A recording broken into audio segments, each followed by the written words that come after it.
Donc, bonjour tout le monde, je me présente, je suis Rei White, doctorante à l'Université de la Polynésie française au sein de l'UMR-EIO.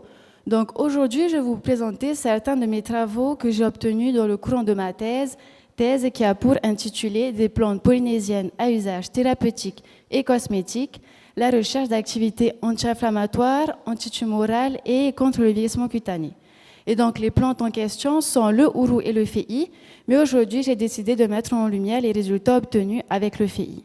Donc, pour ce projet, je suis encadrée par les docteurs Teivinité Hey, Maurice Wang, Nelly Schmidt, Stéphanie Soulet et Tamatoa Lehartel.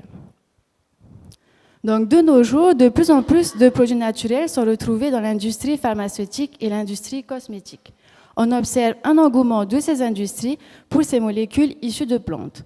Cela représente donc un intérêt économique grandissant. En Polynésie française, nous possédons une biodiversité originale. Afin de pouvoir l'exploiter, il faut que les cultures soient présentes en quantité non négligeable. En Polynésie française, nous possédons des cultures disponibles telles que les cultures vivrières. D'où l'intérêt de rechercher ces molécules d'intérêt dans ces cultures. Donc, pour pouvoir trouver ces molécules d'intérêt, le laboratoire de chimie dont les travaux sont axés sur les organismes marins et terrestres s'est doté au fil des années d'une plateforme de tests d'activité avec des tests d'inhibition enzymatique ou encore des tests chimiques. Le laboratoire possède une collection d'extraits de 230 échantillons provenant de 74 espèces de plantes, parmi lesquelles plusieurs sont révélées être intéressantes comme Musa troglodytarum. Alors, qu'est-ce que Musa troglodytarum? Donc, Musa troglodytarum, ou plus communément appelé féi en tahitien, fait partie de la famille des musacées au même titre que les bananes. Donc là, je vous ai représenté une carte avec sa distribution. Donc, cette plante est retrouvée dans le bassin Indo-Pacifique. En Polynésie française, plusieurs variétés ont été recensées, parmi lesquelles la plus consommée est la variété Ayuri. Autrefois, les racines de cette herbe étaient consommées en cas de famine, ou encore la sève était appliquée sur les lésions causées par le zona, ou encore était utilisée en tant que colorant. D'un point de vue phytochimique, très peu d'études ont été réalisées sur cette plante. D'où l'intérêt de rechercher les molécules que compose le féi. Donc, pour pouvoir trouver ces molécules, plusieurs étapes nous sont nécessaires. Donc, tout d'abord, nous allons sur le terrain, nous allons collecter nos féi. Donc, ici, je vous ai représenté nos deux sites, donc le site de la direction de l'agriculture et le site de Toahutu. Donc, nous allons collecter nos féi.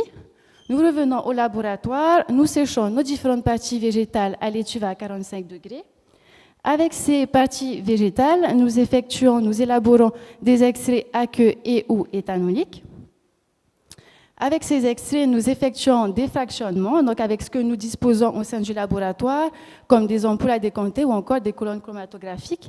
Et à l'issue de ce fractionnement, nous essayons d'isoler au maximum les molécules sur un appareillage de type HPLC semi-préparative, jusqu'à pouvoir identifier les molécules que composent nos plantes. Et donc, tout au long de certaines de ces étapes, nous effectuons les tests d'activité, comme j'ai pu le dire précédemment. Donc, nous avons des tests d'inhibition enzymatique qui ont pour cible la maladie d'Alzheimer, avec le test d'inhibition de l'acétylcholiestérase, ou encore ce test d'inhibition de l'alpha-glucosidase, qui est une enzyme impliquée dans le diabète, mais également, nous avons un test d'activité dépigmentante. En plus de ces tests enzymatiques, nous possédons des tests chimiques, tels que les tests d'activité antiradicalaire, avec le DPPH et la BTS qui sont deux radicaux, des tests d'activité antioxydante, ORAC, et le dosage des polyphénols totaux, plus communément appelé dosage folinsucalteux. Donc, la première étape de ce projet a été d'identifier la partie du féi la plus intéressante en termes d'activité biologique. Donc, pour cela, nous avons testé toutes ces parties végétales ici présentes.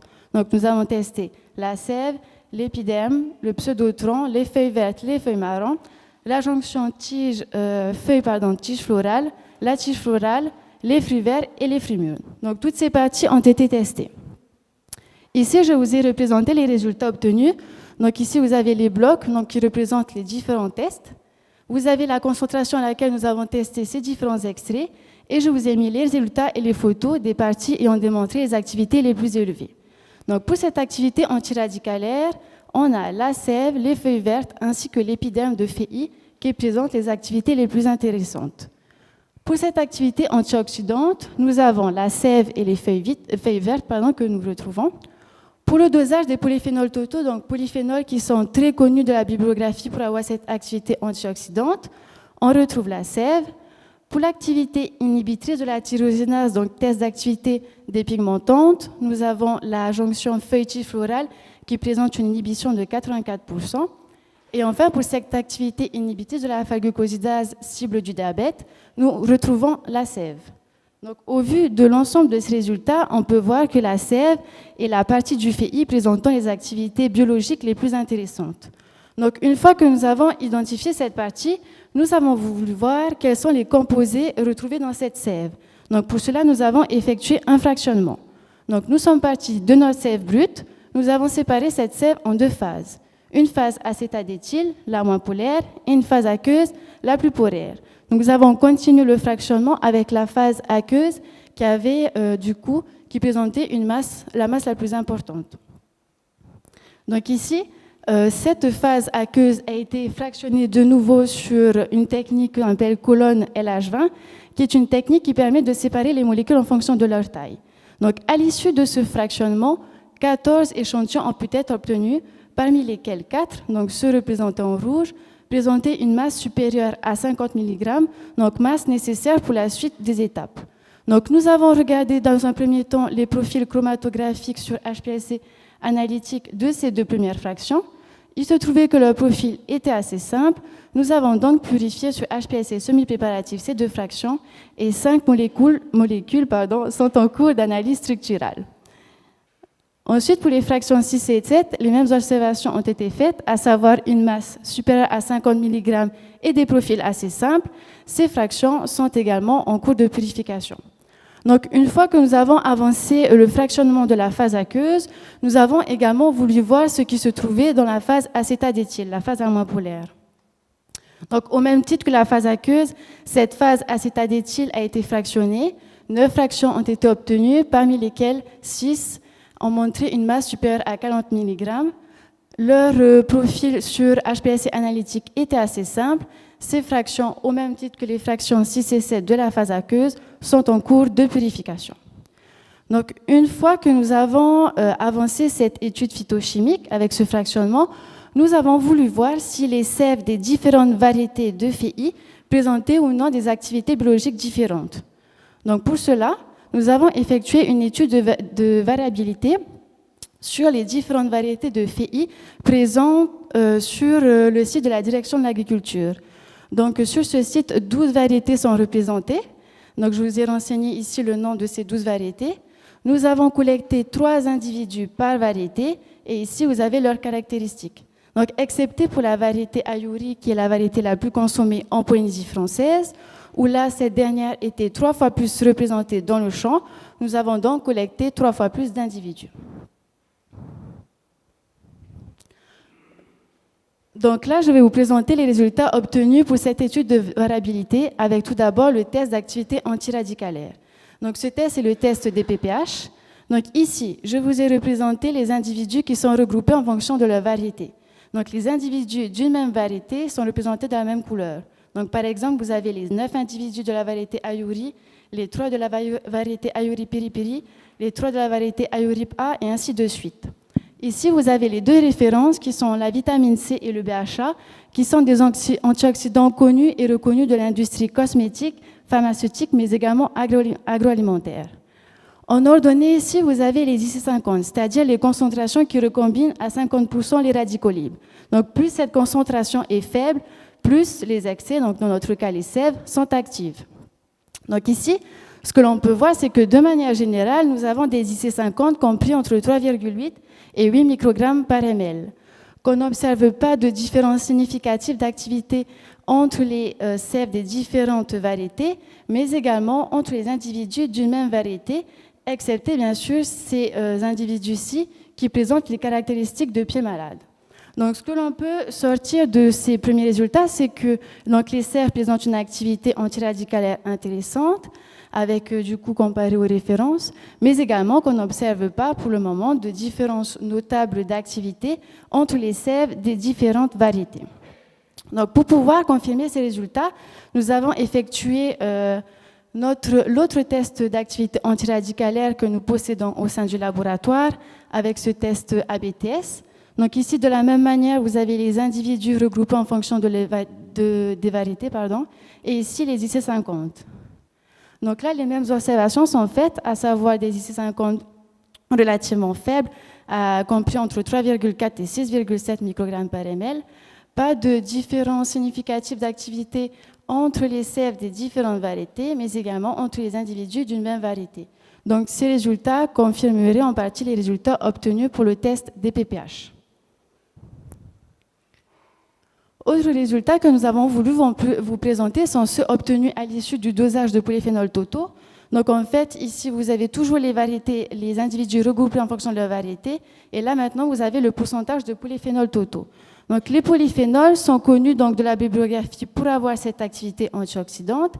Et avec ce test, en fait, on essaie de voir si la quantité de polyphénols présents dans nos extraits serait corrélée avec l'activité antioxydante ou antiradicalaire que l'on retrouve dans nos sèves.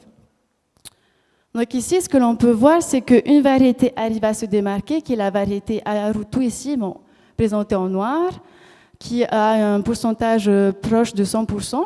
Ensuite, on retrouve les autres variétés qui ont un pourcentage de polyphénol totaux compris entre 35 et 70%, ce qui est relativement aussi élevé. Donc, ce que l'on peut voir à l'issue de ces résultats, c'est que les sèves sont riches en polyphénols totaux et que donc l'activité antioxydante ou antiradicalaire retrouvée dans ces dernières serait potentiellement liée à la quantité de polyphénol présente dans ces dernières. Et enfin, les derniers résultats que nous avons voulu vous présenter sont ceux obtenus à l'issue du test d'inhibition de l'alpha-glucosidase, qui, je le répète, est une enzyme impliquée dans le diabète. Donc ici, toujours ces individus regroupés en fonction de leur variété, les IC50, et là, je vous ai mis la référence qui est la carbose, un médicament utilisé de nos jours pour traiter le diabète de type 2. Et donc là, ce que l'on peut voir, c'est que nous avons des IC50 compris entre 0,5 et 0,8 microgrammes par ml. Donc ce sont des IC50 très faibles, ce qui traduit une forte activité préventive du diabète comparée à la référence, donc le médicament qui, lui, a une IC50 de 6 microgrammes par ml. Ensuite, ce que l'on peut voir, c'est que, comme pour les autres tests, c'est qu'il n'y a pas de différence d'activité notable entre les sèves des différentes variétés, mais également entre les individus d'une même variété. Donc, ce que l'on peut conclure au vu de l'ensemble de ces résultats, c'est que nous avons pu identifier la partie présentant les activités biologiques les plus intéressantes de Musa troglodytarum, à savoir la sève, qui démontre une activité antioxydante, antiradicalaire ou encore inhibitrice de l'alpha-glucosidase très intéressante. À l'issue du fractionnement que nous avons effectué, nous avons pu isoler 5 molécules qui sont actuellement en cours d'analyse structurale. Et l'étude de variabilité des différents cultivars de FEI nous a permis de voir cette activité inhibitrice de l'alpha-glucosidase très intéressante pour les sèves, donc cible du diabète, mais également qu'on n'observe pas de différence significative entre les sèves d'activité, entre les sèves des différentes variétés, ce qui est intéressant pour toute valorisation. Donc les perspectives à court terme de ce projet sont de continuer la purification des fractions issues de la phase acétadéthyl et phase aqueuse, augmenter notre panel de tests que nous disposons au sein du laboratoire avec la mise en place de tests d'activité inhibiteurs de la collagénase, de l'élastase ou encore de la hyaluronidase, qui sont des enzymes impliquées dans le vieillissement cutané, mais également mettre en place ces tests cellulaires, tests anti-inflammatoires et contre le mélanome, et avoir cette collaboration extérieure donc, en Angleterre avec plus particulièrement Leeds pour continuer ce travail qui a été fait sur le FEI. Donc, merci de votre attention.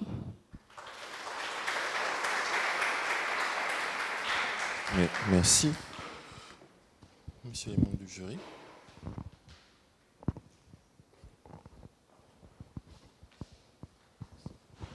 Bonjour et merci Bonjour. pour ta présentation.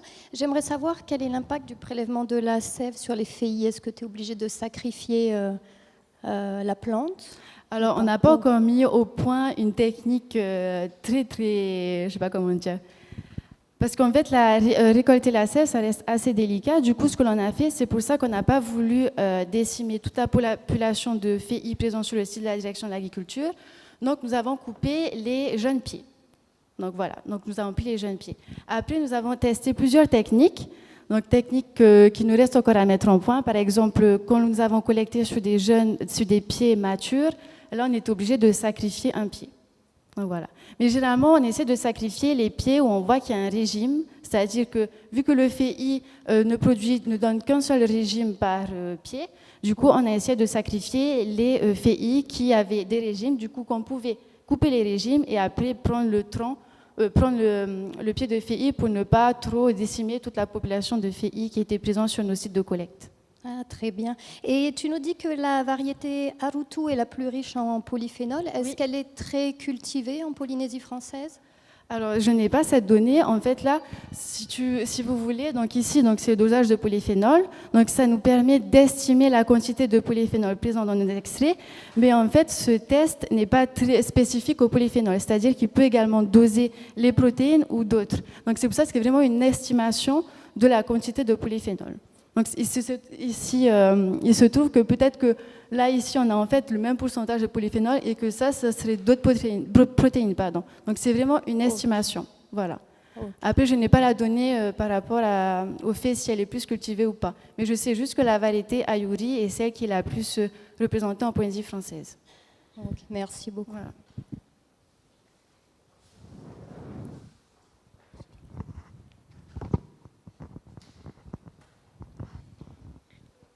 Oui, par rapport à ce que tu viens de dire sur le choix des pieds sur lesquels vous récoltez la sève, est-ce que tu ne penses pas qu'il peut y avoir un biais dans la composition? Parce qu'en fonction de la maturité du pied, la composition de la sève va forcément évoluer. Donc vous passez peut-être à côté de périodes de croissance qui pourraient donner des résultats encore plus intéressants.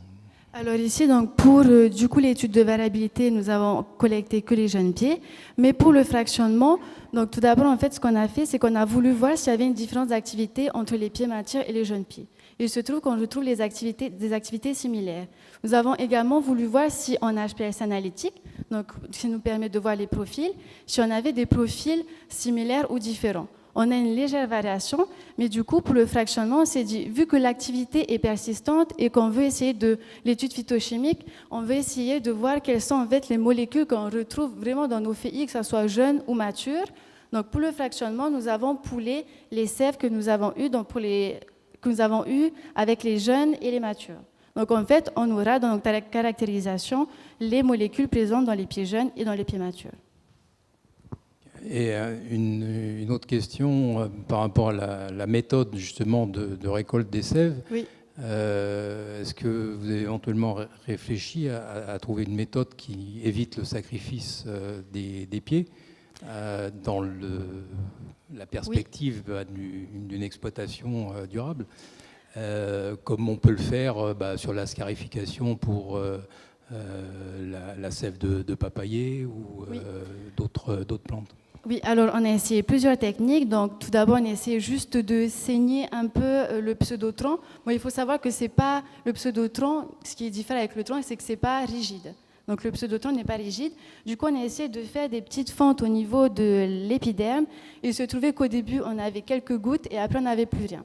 Autre technique qu'on a essayé, on a essayé de faire un tube biseauté pour essayer de piquer. On a mis ce tube dans notre pseudotron. Et du coup, on a essayé de voir aussi si l'écoulement changeait. Bon, là, au début, on a pareil beaucoup et après, on n'a plus. Donc, c'est pour ça, après, que, étant donné le temps, les thèses, bon, notre thèse, elle dure pas, c'est sur 3 ans, mais ça peut être court comme très lent. Mais là, il se trouvait qu'on voulait vraiment avancer cette partie étude phytochimique. Donc, ce que l'on a fait pour les jeunes pieds, on a tout coupé. On a récolté, c'était la seule manière de pouvoir récolter au maximum. Et pour les pieds matures, pareil, on a tout coupé, on a fait plusieurs, comment je peux dire ça, plusieurs portions et on a récolté. Après, c'est sûr qu'on doit parler de cette mise en place de récolte, mais pour l'instant, on s'est arrêté à cette partie-là où on coupe tout. Mais après, comme je l'ai dit, pour VMIT, c'est qu'on essaie de quand même choisir des pieds qui ont déjà des régimes qui sont mûrs, de les couper, et après, comme ça, on récupère le tronc qui n'a plus aucune utilité. Donc voilà.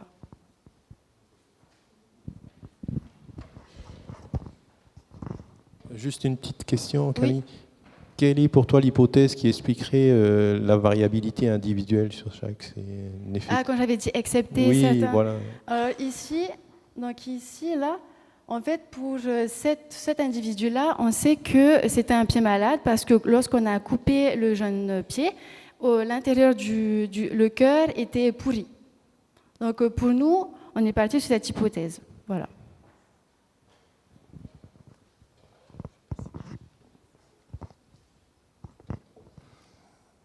Oui, bonjour, merci pour ta présentation.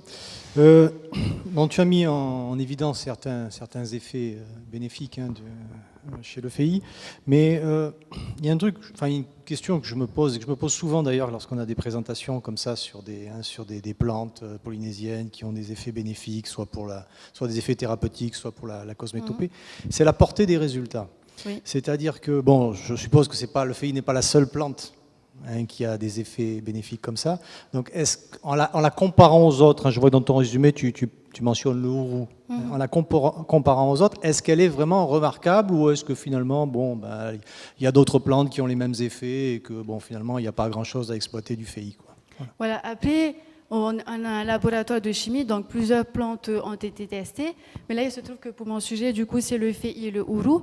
Et donc, par rapport le FEI, par rapport au ourou, donc le ourou, on ne retrouve pas du tout les mêmes activités. Donc, on a une activité anti-diabète, mais qui est beaucoup plus faible que cette activité-là du FEI.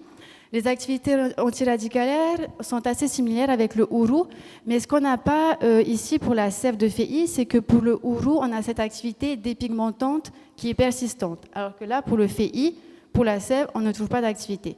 Donc en fait, c'est vraiment, peut-être qu'on retrouve dans d'autres plantes des activités, mais après, ici, donc, comme j'ai présenté pour les résultats du diabète, les IC50 sont très très faibles, c'est-à-dire on parle de 0,5 à 0,8 microgrammes par ml, comparé à ici, un traitement qui se fait actuellement pour le diabète.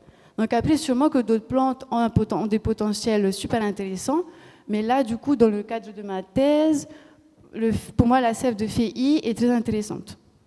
Voilà, comme le ourou aussi. Moi, je ne mets pas de côté le ourou.